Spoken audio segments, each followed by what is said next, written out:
Do hard things is what my family has chanted for the last 15 years. Now, let me explain. I've been an entrepreneur wife.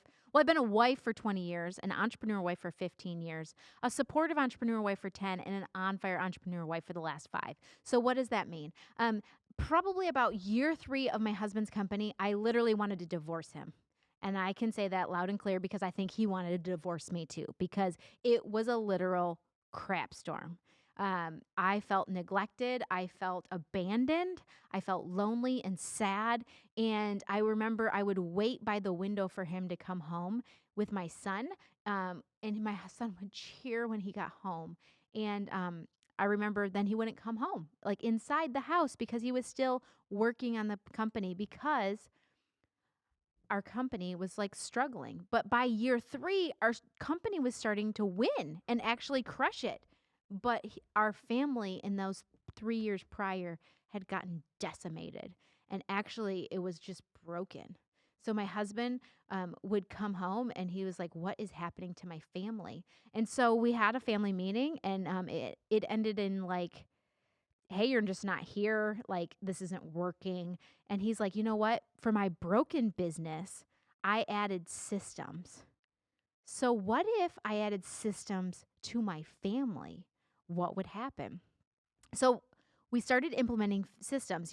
If your company has a logo, why doesn't your family have a logo? If your company has core values, why doesn't your family have core values? If your company has a mission statement, why doesn't your family have a mission statement? So my husband started to play these things out, and so he's like, "I'm going to make this a thing for our family." So one of the things is that your company culture, you probably have proprietary language, words that you use that are proprietary to you and your company. But do you have that for your family? So my husband sat down and said, "You know what? Latimers, they do hard things."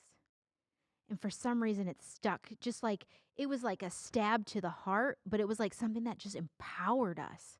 And so our family just started to, it was almost like it was getting revived. Like there was life and passion and ambition. Like there was a mission built into our family to go do hard things.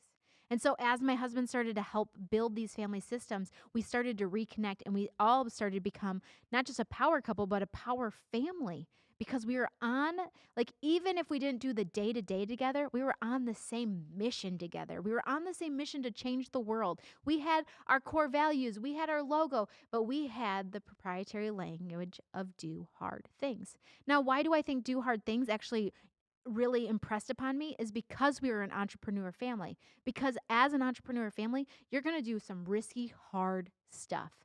Hard stuff that normies or normal people with normal jobs do not understand. They do not understand what it is to live an entrepreneurial life. It's risky. It's awesome, but it's also very terrifying. And there's these seasons. See, I don't think it's just like we don't just do 9 to 5, 9 to 5, 9 to 5. It's hustle, grind, rest and restore. Hustle, grind, rest and restore. Hustle, grind. Like if you're a entrepreneur family who's really going to change the world, there's going to be lots of hustle and grind seasons, but there needs to be a rest and restore.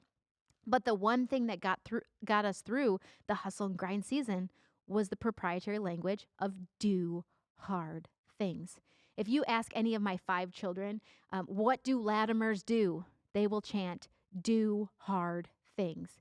It became so much of our motto that we put it on t-shirts. We put it on wall canvases. We have it everywhere. Everybody in our community knows that the Latimers do hard things. Now, we are not hardologists. We do not make things hard. That's a 2 different things kind of. There are people who make things hard. We do not make things hard, but we don't see things that come up against us. Things don't come up against us and we're like, "Oh, we're not going to do it." We're like, "No, we do hard things, so we're going to push through on the other side." So anyways, we have given out thousands of do hard things shirts because it has resonated with the people that we want to serve. The entrepreneur family really does do hard things. And sometimes people don't see you do the hard things, but you do. You know what it feels like to do the hard things. Your family knows what it feels like to do hard things. And the world doesn't need to know, but your family needs to know that you are a team and a unit that rallies together and does hard things. So I hope that eventually I can tell you that I've sold or given away 1,000,000 Do Hard Things shirts, because I think everybody on the face of the earth should do hard things, because then our world would look a little different. So entrepreneur families, continue to do hard things. And if you're broke and stuck in your marriage or your business, never forget to do hard things, but it all links back to systems. So systemize your stuff, and always stay sexy, my friends.